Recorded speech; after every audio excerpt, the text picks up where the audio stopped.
नमस्कार बहिणींनो, जर तुमच्या घरात कोणी लाडकी बहीण योजनेचा लाभ घेत असेल, तर आजचा व्हिडिओ अत्यंत महत्त्वाचा आहे.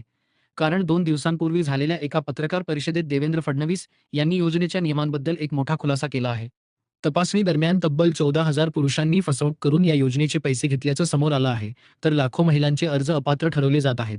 नक्की हा सगळा प्रकार काय आहे आणि पात्र महिलांचे पैसे सुरक्षित राहणार का?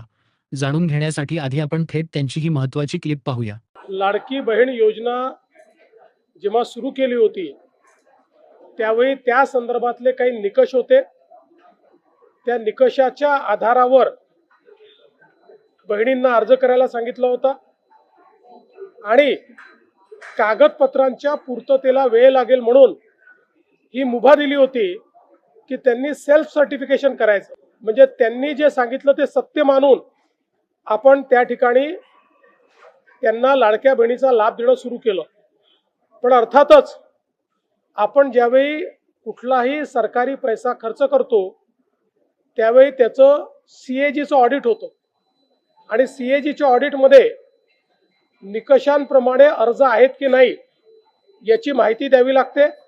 आणि म्हणूनच योजना सुरू झाल्यानंतर आपण त्याचं KYC सुरू केलं आणि वेगवेगळे जे डेटाबेस होते त्याच्याशी कंपॅरिझन सुरू केलं. बहिणींनो, जसं तुम्ही ऐकलत की जेव्हा योजना सुरू झाली तेव्हा महिलांकडे कागदपत्रे गोळा करण्यासाठी पुरेसा वेळ नव्हता. महिलांची अडचण होऊ नये म्हणून सरकारने फक्त सेल्फ सर्टिफिकेशन म्हणजेच तुम्ही दिलेली माहिती खरी मानून लगेच पैसे देण्यास सुरुवात केली होती. पण कोणताही सरकारी पैसा खर्च होताना त्याचे CAG ऑडिट होते. त्यामुळे सरकारने या अर्जांची पडताळणी सुरू केली. आता पुढे काय धक्कादायक माहिती समोर आली ते पाहूया. इन्कम टॅक्स विभागाकडनं आपण माहिती घेतली.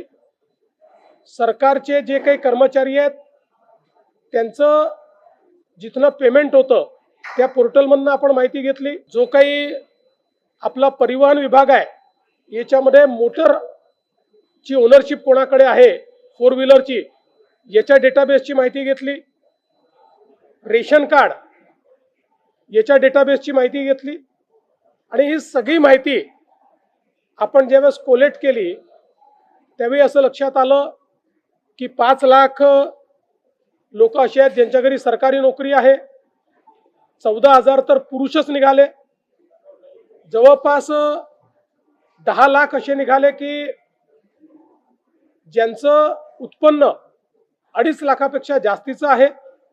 अशा वेगवेगळ्या डेटाबेसमध्ये जे लोक अपात्र झाले त्यांना आपण अपात्र केलेलं आहे. त्या हा भाग अत्यंत महत्त्वाचा आहे. सरकारने जेव्हा इन्कम टॅक्स विभाग, सरकारी कर्मचाऱ्यांचे पोर्टल, RTO परिवहन विभाग आणि रेशन कार्डचा डेटाबेस एकत्र करून तपासणी केली, तेव्हा काय समोर आलं बघा. 5 लाख कुटुंब अशी निघाली ज्यांच्या घरात आधीच सरकारी नोकरी आहे. जवळपास 10 लाख लोकांचे वार्षिक उत्पन्न 2.5 लाखांपेक्षा जास्त निघाले. आणि सर्वात धक्कादायक म्हणजे तब्बल 14,000 पुरुष लाभार्थ्यांनी चुकीच्या पद्धतीने या योजनेचा लाभ घेतला. यामुळे या सर्व अपात्र लोकांना सरकारने आता या योजनेतून बाहेर काढलं आहे. आता यानंतर KYC न करणाऱ्यांचे काय होणार ते पुढील क्लिपमध्ये ऐका. त्यासोबत आपण हे सांगितलं होतं KYC करून घ्या. म्हणजे जे काही माहिती तुम्ही सादर केलेली आहे ती आतापर्यंत सत्य मानण्यात आली, आता त्याची कागदपत्र द्या. पण मोठ्या प्रमाणात KYC झाली नाही. आता एक गोष्ट आपण लक्षात घ्या की ज्यांना अर्ज करता येतो, सेल्फ सर्टिफिकेशन करता येतं, त्यांना KYC करता येत नाही असं मानणं काही योग्य नाही. पण जवळपास 9 महिने सातत्याने पाठपुरावा केल्यानंतरही ज्यांनी KYC केली नाही ते अर्थातच कुठल्या तरी एखादा निकष पार पाडत नाही म्हणून त्यांनी KYC केली नाही. आणि म्हणून हे जे काही आत्ता या ठिकाणी जवळपास जे काही तुम्ही सांगितलं 60 लाख 80 लाख जो काही आकडा तुम्ही दिलेला असेल तर ते लोक या योजनेच्या पात्रतेचे निकष हे पूर्ण करताना दिसत नाही. जवळपास 1,70,00,000 महिला, थोडं आकडा कमी अधिक असेल 3-4 हजार पण 1,70,00,000 महिला ज्या आहेत या निकष पूर्ण पार करतात. त्यांची KYC झालेली आहे. त्यामुळे त्यांना लाडक्या बहिणीचे पैसे मिळतच राहतील. ज्यांनी KYC केली नाही त्यांना आता आम्ही पैसे देणार नाही, पण त्यांना दिलेले पैसे आम्ही वसूलही करणार नाही. मात्र 14,000 ज्या पुरुषांनी पैसे घेतलेले आहेत त्यांच्याकडनं मात्र पैसे हे वसूल केले जातील. तर बहिणींनो, इथे अत्यंत दिलासादायक आणि महत्त्वाची माहिती समोर आली आहे. ज्या 1,70,00,000 महिलांनी आपली KYC प्रक्रिया पूर्ण केली आहे आणि ज्या पात्र आहेत त्यांचे पैसे कधी बंद होणार नाहीत. त्यांना नियमित लाभ मिळत राहील. पण 9 महिने सांगूनही ज्या 60 ते 80 लाख लोकांनी KYC केलेली नाही, ते निकष पूर्ण करत नसल्याचे स्पष्ट झाले आहे आणि त्यांचे पैसे आता थांबवले जातील. मात्र सरकारने स्पष्ट केले आहे की अपात्र महिलांकडून जुन्या पैशांची वसुली केली जाणार नाही. पण ज्या 14,000 पुरुषांनी फसवणूक करून पैसे घेतले आहेत, त्यांच्याकडून मात्र सरकार पूर्ण पैशांची वसुली करणार आहे. त्यामुळे नीट सायंटिफिक प्रोसेसने या सगळ्या गोष्टी केल्या आहेत आणि आजही यांच्यापैकी कोणी जर KYC करणार असेल तर आम्ही विंडो ओपन करायला तयार आहोत आणि त्यांना लाभ द्यायला तयार आहोत. आजही ज्यावेळेस आपण जेवढ्या लाडक्या बहिणींना लाभ देतो, देशातल्या कुठल्याही योजनेपेक्षा आजही सर्वात मोठी योजना ही महाराष्ट्राची आहे.